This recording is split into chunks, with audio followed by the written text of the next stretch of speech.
नमस्कार दोस्तों, आप देख रहे हैं बोले भारत। यूपी की सुर्खियों में मैं अनुराग। हमारे साथ सुर्खियों पर बातचीत करने के लिए रोज की तरह मनीष जी। नमस्कार। मनीष जी, शुरुआत करते हैं। बिल्कुल अनुराग। नोएडा के मसले से शुरुआत करते हैं। नोएडा में कल बहुत उपद्रव हुआ। वहाँ के इंडस्ट्रियल एरिया में बहुत आगजनी हुई। करीब 200 से ज़्यादा गाड़ियों में तोड़फोड़ की गई। बिल्कुल। और बड़ी मुश्किल से जैसे तैसे उपद्रव पर काबू पाया गया था। राज्य सरकार ने भी उस पर तुरंत इनिशिएटिव लिया। जब ये सब हिंसा हो रही थी उस समय सीएम योगी मुजफ्फरनगर में थे, वहाँ रैली में थे। उस रैली में भी उन्होंने जिक्र किया इस बात का कि कुछ लोग औद्योगिक अशांति फैलाने की कोशिश कर रहे हैं। मिनिमम वेजेस बढ़ाए गए कुशल श्रमिकों के लिए, अर्धकुशल श्रमिकों के लिए और अकुशल श्रमिकों के लिए, और वो लगभग 3000 तक की बढ़ोतरी है। हाँ, लेकिन आज सुबह के समय तक काफी शांति थी। लेकिन आज फ्लैग मार्च के दौरान फिर मनीष सामने में आया है कि कुछ जगह पर पुलिस पे पथराव किया गया है। यानी मसला अभी पूरी तरह से शांत नहीं हुआ है। हाँ देखिए, ऐसे मामले ज्यादातर गुड़गांव में देखे जाते थे मनीष। गुड़गांव में तो बड़े बड़े मामले हुए। एक बार एक वहां पर जनरल मैनेजर की हत्या भी कर दी गई थी, और मारुति वगैरह में भी बड़े लंबे समय तक इस तरह के मसले हुए थे। लेकिन नोएडा में इस बड़े पैमाने पर ऐसा शायद पहली बार हुआ है, जहां तक मुझे याद आ रहा है। हाँ बिल्कुल, नोएडा में इस तरीके का उपद्रव कभी देखा नहीं गया। छोटे मोटे धरना प्रदर्शन जैसा रहा। हाँ बिल्कुल। लेकिन ये सबसे बड़ी बात यह है कि सरकार ने बहुत फौरी तौर पर इस बारे में सोचा। थोड़ा उपद्रव फिर से कहीं हुआ होगा, उसको कंट्रोल करने का जिला प्रशासन जरूर प्रयास कर रहा होगा। लेकिन ये एक अच्छी बात लग रही है कि सरकार ने इस बारे में सोचा कि उनकी क्या डिमांड है, और उसको पूरी करने के लिए जो भी नियम कानून ले आए हों, जिसमें 3500 तक की बढ़ोतरी हो, हफ्ते में 1 दिन का वीकली ऑफ हो, यदि वो ओवर टाइम करते हो तो उन्हें दूना वेज मिले, यदि वो वीकली ऑफ के दिन काम करते हैं तो दूना वेज मिले। देखिए, ये सारी चीज़ें घोषित की गई हैं।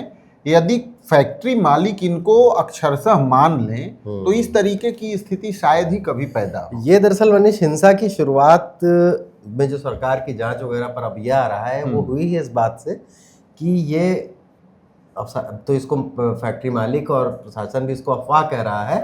कि ये कहा गया कि सरकार ने तो मिनिमम वेज तक ऐसी कर दी है कि तनख्वाहें 20,000 तक हो जानी चाहिए। और ये कंपनी मालिक दे नहीं रहे हैं। बिल्कुल। तो इस बारे में स्थिति को बहुत देर तक, क्योंकि इस हिंसा तो शुरू हुई उससे पहले 2-3 दिन तक धरना प्रदर्शन वगैरह टाइप का भी था, साफ नहीं कर पाए कि ये ऐसा नहीं है, ये अफवाह, इतना पैसा बढ़ाया गया है। और फिर सरकार की जांच भी कई दिशा में जा रही है। 300 लोग गिरफ्तार भी कर लिए गए हैं, और ये भी कहा जा रहा है कि कुछ ट्विटर हैंडल के जरिए हिंसा को उकसाया गया। तो यानी सरकार 2 लेवल पे काम कर रही है। एक तो उसने कर्मचारियों को आश्वासन दिया है, निर्देश दिया है फैक्ट्रियों को मिनिमम वेज बढ़ा के इतना किया जाए, और दूसरा वो उपद्रव के पीछे क्या कोई मतलब साजिश जैसी चीज है, कुछ लोगों ने इसको उकसाया, उस पर कार्रवाई की जा रही है।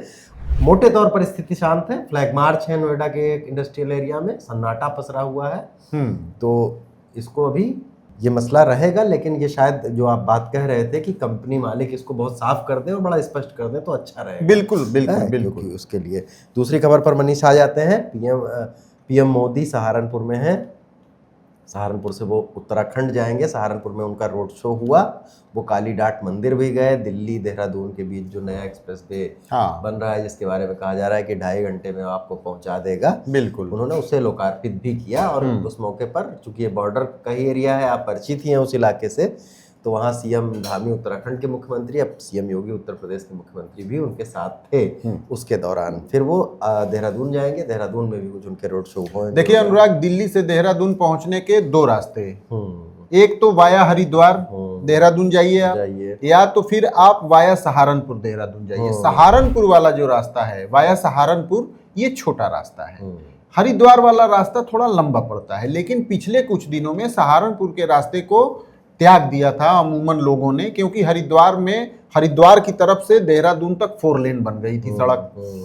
सहारनपुर से देहरादून पहुंचने में 1.5 घंटे लगते थे, क्योंकि वो सहारनपुर से देहरादून तक पूरा पहाड़ी रास्ता था। अब क्या हुआ है, 4 लेन सड़क बना दिया गया है। हालांकि 2 पहाड़ियों के बीच में जो बरसाती नाले बहते हैं, उनके बीच में पिलर डाल के ये सड़क बनाई गई है, जो कहते हैं। बिल्कुल बिल्कुल बिल्कुल। तो उसमें ये पूरा एक्सप्रेसवे का आपको उस पर आनंद मिलेगा, और दोनों तरफ से पहाड़ और जंगल है। तो रास्ता तो बहुत खूबसूरत बना है। अब इसको फॉरेस्ट और वाइल्ड लाइफ वाले लोग तौलेंगे कि इससे उनको क्या नुकसान हुआ होगा, क्या फायदा हुआ होगा, वो बाद का विषय है। वाइल्ड लाइफ का आपने जिक्र किया तो वाइल्ड लाइफ कॉरिडोर, उसमें ऐसी कुछ व्यवस्था की गई है कि नीचे से जानवर निकल जाए और ऊपर से सड़क गुजर जाए। बिल्कुल बिल्कुल प्रधानमंत्री उस पर भी उन्होंने भी बिल्कुल। उत्तराखंड में ऐसी बहुत सड़कें हैं, जो हरिद्वार देहरादून हाईवे भी बना है ना अनुराग, उसमें एलिफेंट कॉरिडोर छोड़ा गया है, क्योंकि राजा जी टाइगर रिजर्व से हाथी निकल के ऋषिकेश की ओर गंगा में पानी पीने जाया करते हैं।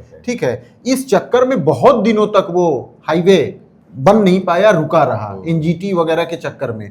लेकिन इस सड़क से वाकई में रास्ता छोटा हो गया है, सहारनपुर से देहरादून तक का सफर बहुत आनंददायक हो गया है। ये जरूर है कि 750 रुपये एक बार का टोल पे करना पड़ेगा यदि आप गाड़ी लेके उस हाईवे पे चढ़ते हैं, उस सड़क पे चढ़ते हैं तो। लेकिन समय भी बचेगा, कह रहे हैं कि ऊर्जा भी बचेगी और पेट्रोल भी बचेगा। 2.5 से 3 घंटे में आप हाँ, बिल्कुल, इसमें कोई दो राय नहीं। अंबेडकर जयंती है मनीष, आज पूरे देश में ही इसको लेकर बहुत धूमधाम से शोभा यात्राओं के कार्यक्रम निकाले जाते हैं। सियासत में भी ये बहुत प्रमुखता से मनाई जा रही है। तो अंबेडकर पार्क में उत्तर प्रदेश के लखनऊ में बहुजन समाज पार्टी ने अंबेडकर मेला आयोजित किया है। पूरे प्रदेश से इस बार खुद मायावती जी ने आह्वान किया था कि लोग आए। वैसे भी लोग आते थे हर साल, बिल्कुल, लेकिन इस बार पार्टी प्रमुख का, बहन जी का आह्वान था कि आप आए और वहाँ रहे। बहुजन समाजवादी पार्टी के ज्यादातर वरिष्ठ नेता वहाँ मौजूद हैं। और बसपा का जो शक्ति प्रदर्शन, बसपा अभी भी ये कह रही है कि उसका हाथी बिल्कुल कमजोर नहीं हुआ है। और आइए अम्बेडकर पार्क में देख लीजिए। बिल्कुल, असल में देखिए होता क्या था ना कि अम्बेडकर जयंती पे 2 जगहों पे मेला लगता था, एक नोएडा में और एक लखनऊ में।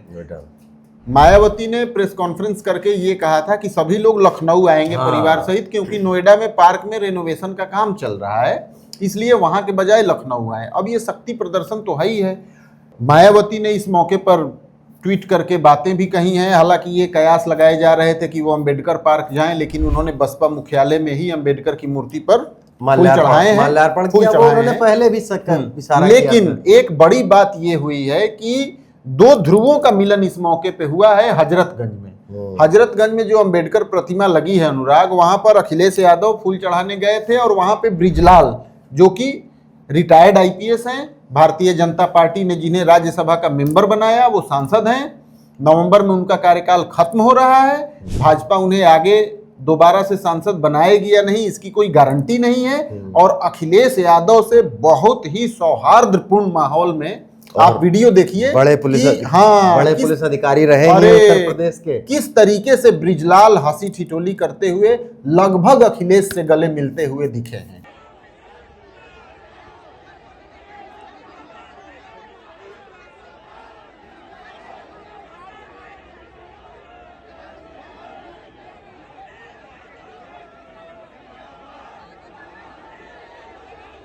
तो इसके भी राजनीतिक मायने कुछ निकाले जा सकते हैं, निकाले जाएंगे। राजनीति में कुछ इत्तेफाक तो होता नहीं है। बिल्कुल बिल्कुल, उसके अर्थ तो निकाले ही जाते हैं। बिल्कुल। और राज्यसभा सांसद उनकी पूरी हो रही है, तो अखिलेश से मिलने का उनका मतलब निकाला जाएगा। और ब्रजलाल जी भी धीरे धीरे लंबी सर्विस के बाद राजनीतिक पार्टियों की भी यात्राएं कर ही रहे हैं। 100% बसपा से भाजपा और अब भाजपा से संभावना है। और अम्बेडकर जयंती मनाने के साथ साथ एक ब्रजलाल की चर्चा हो गई। कांग्रेस ने भी ज्योतिबा फुले और सपा, बिल्कुल। अनुराग, मौसम की चर्चा कर लेते हैं, क्योंकि अब पछुआ हवा जो है वो पूरी तरीके से थम गई है। प्रदेश का तापमान बहुत तेजी से बढ़ रहा है। दिन का तापमान ज्यादातर शहरों में प्रदेश के 40 डिग्री सेल्सियस के आसपास पहुंच गया है। रातें अभी थोड़ी नरम हो रही हैं, लेकिन अगले 3-4 दिनों तक, कल की रात को अगर कहें तो परसे के मुकाबले गर्म थी। बिल्कुल, अब रातें भी धीरे धीरे गर्म होती जाएंगी। और जो मौसम की तलखी है ना, वो अब धीरे धीरे समझ में आने लगेगी। बहुत मौज लिया लोगों ने, 15-20 दिन बारिश। लेकिन अभी भी मनीष असर है, नहीं तो अप्रैल असर है, काफी गर्मी असर है, लेकिन वो धीरे धीरे छट रहा है। तो मौसम में आप कह रहे हैं गर्म होगा। और हीट वेव वगैरह के अलर्ट भी कहीं कहीं मैं देख रहा हूं, तो सतर्क रहिए आप लोग भी। इसी के साथ यूपी की सुर्खियों को विराम देते हैं। कल फिर नई सुर्खियों के साथ हाजिर होंगे। तब तक के लिए इजाजत दीजिए। धन्यवाद, नमस्कार। देखते रहिए बोले भारत। नमस्कार।